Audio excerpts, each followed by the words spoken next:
ಏ ಸರ ಸೈಡ್ ನಿಂತ್ಕೊಂಡು ಮಾತಾಡ್ರಿ.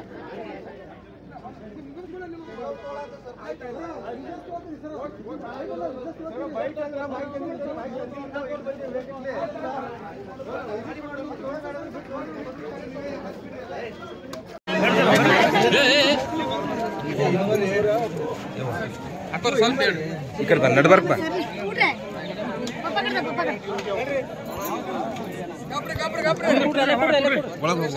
ಒಳಗ ನಡ್ಬರ್ಕ್ ಖಾಲಿ ಇದ್ದ ಜಾಗ. ಮನೆಯಾಗೆಲ್ಲ ಅರ್ಬಿ ಗಿರ್ಬಿ ಎಲ್ಲ ಎಲ್ಲ ದಿನಸಿ ಗಿನ್ಸಿ ಎಲ್ಲ ಇದಾಗ್ಯಾವ.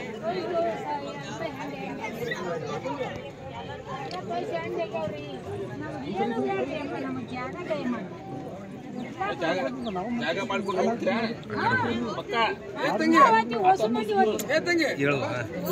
ಅಲ್ಲಿ ಹೋಗೋರು ಮಾತಾಡ. ಹೇಳ ಹೇಳ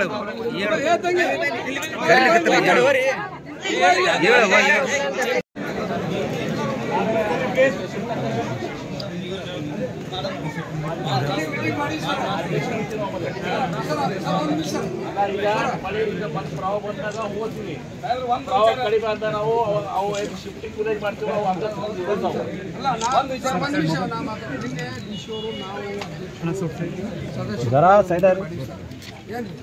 ಅವರು ಮುಖ್ಯವಾದ ಬೇಡಿಕೆ ಅಂತಂದ್ರೆ ಏನಂದ್ರೆ ಆ ಕುಟುಂಬಗಳ ಶಿಫ್ಟ್ ಆಗುತ್ತೆ.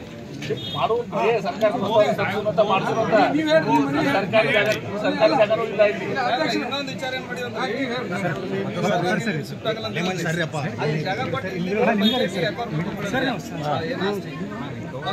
ಏನಾದ್ರು ಸರ್ಕಾರ ಏನೋ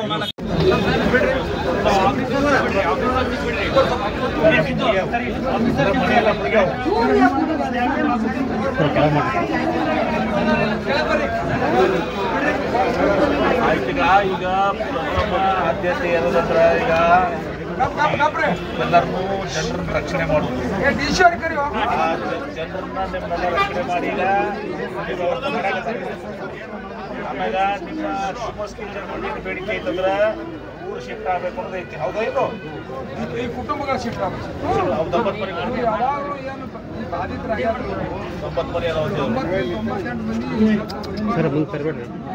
ಜಾಸ್ತಿ ಆದ್ರೂ ಈ ಒಟ್ಟು ಶಿಫ್ಟ್ ಆಗ್ಬೇಕಂತಂದ್ರೆ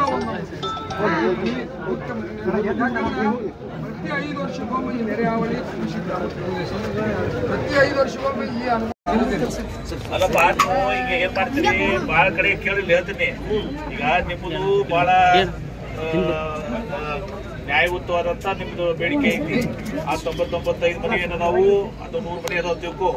ಆ 100 ಮನೆಗಳು ಶಿಫ್ಟ್ ಆಗ್ಬೇಕು. ಆ ಬೇಡಿಕೆ ಪ್ರತಿ ವರ್ಷ ಆಗ್ತದ. ಆದ್ರೆ ನಾವು ಎಲ್ಲಾ ಕಡೆ ಏನು ಶಿಫ್ಟ್ ಮಾಡ್ತೀವಲ್ಲ, ಹೋಗುದಿಲ್ಲ ಮಂದಿ. ಈಗ ಆಗ್ಯದಲ್ಲ, ಈಗ ತುಸು ಮಾಡ್ತೀರಿ. ಆ ಡೋಣಿ ಹಳದು ನೋಡಿನಿ, ಮತ್ತೊಂದು ನೋಡಿನಿ, ಎಲ್ಲಾ ಕಡೆ ನೋಡಿನಿ.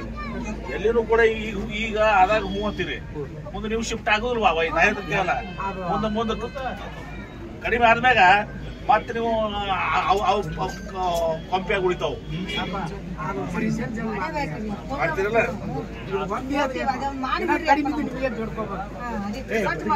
ನ್ಯಾಯಯುತ ಆದದ ಮಾಡ್ಸೋಣ. ಆಮೇಲೆ ಈಗ ಎಲ್ಲ ಊಟದೆಲ್ಲ ಆಮೇಲೆ ಡಾಕ್ಟರ್ ಆಮೇಲೆ ಏನ್ ಸರ್, ಅವ್ರು ಸರ್ ಶಿಫ್ಟ್ ಮಾಡಿದ್ರು ಸರ್. ಈಗ ಒಂದು